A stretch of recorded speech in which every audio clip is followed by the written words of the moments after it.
It's Thursday, you guys know what that means. Today is the Hot 10 Comics of the Week breakdown, where I take the 10 hottest comics according to the Key Collector app, and we break them down here on the channel, letting you know which books I'm buying and which books I'm staying away from. Now, I remind you, if you're not a current sub of the channel, hit that sub button. You will not regret it. In fact, I am giving away some awesome original art soon. Be on the lookout for that. With that said, smash the like button for me. It always helps the channel out. And with that said, let's get into this week's breakdown.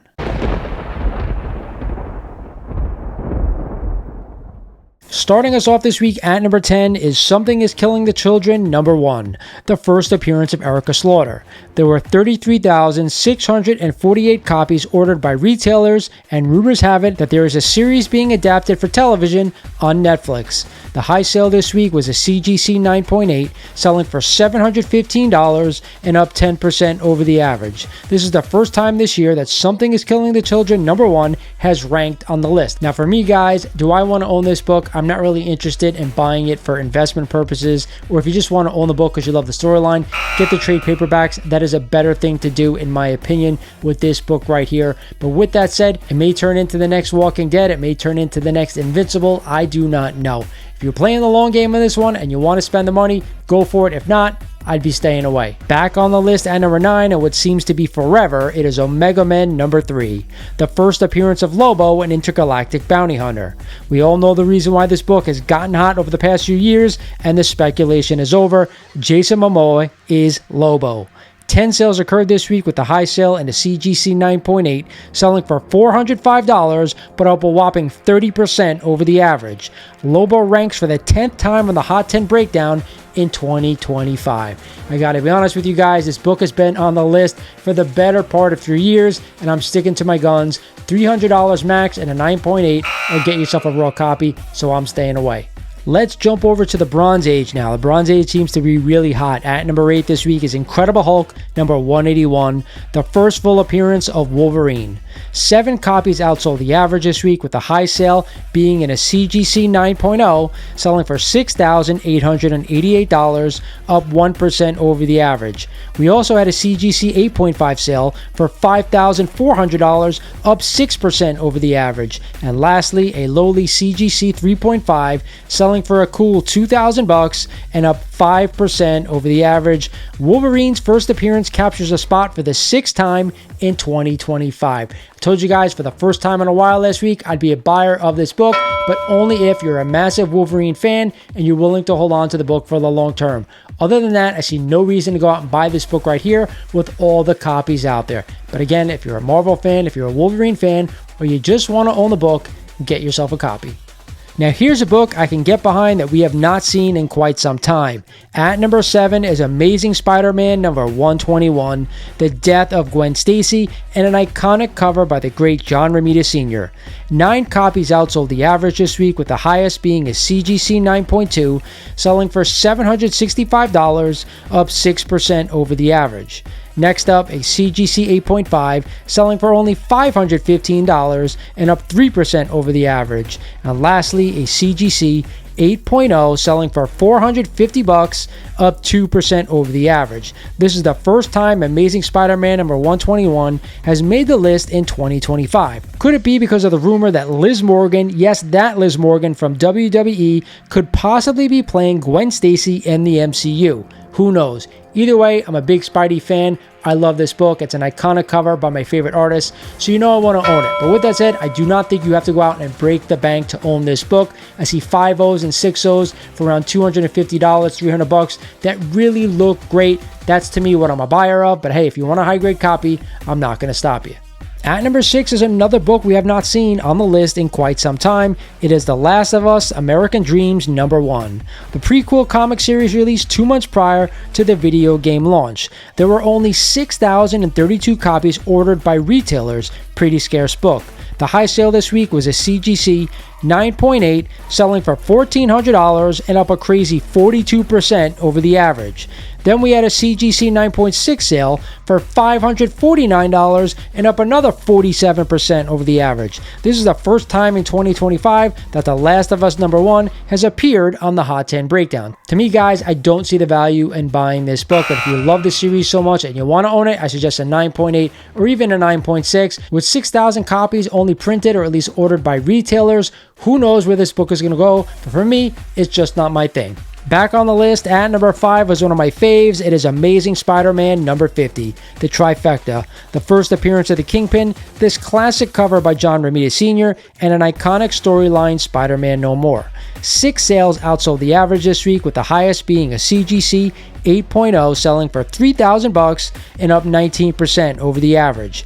Next up, a CGC 7.0 sale for $1,424 and up 2% over the average. And lastly, a CGC 5.0 selling for $850 and up 15% over the average. The Kingpin hits the list for the 8th time in 2025. Another Spider-Man book, another one of my faves, one of the best Silver Age Amazing Spider-Man books that you can own, and to me still it is relatively inexpensive. Around a 4.0 for around $500-$600 is where it's really going for. Yes, 100% I still want to own the book, but don't expect a big jump in this one. It really hasn't gone anywhere over the past 3 or 4 years. If you want to own the book, it's because you love the cover, you love Spider-Man, and you love the storyline.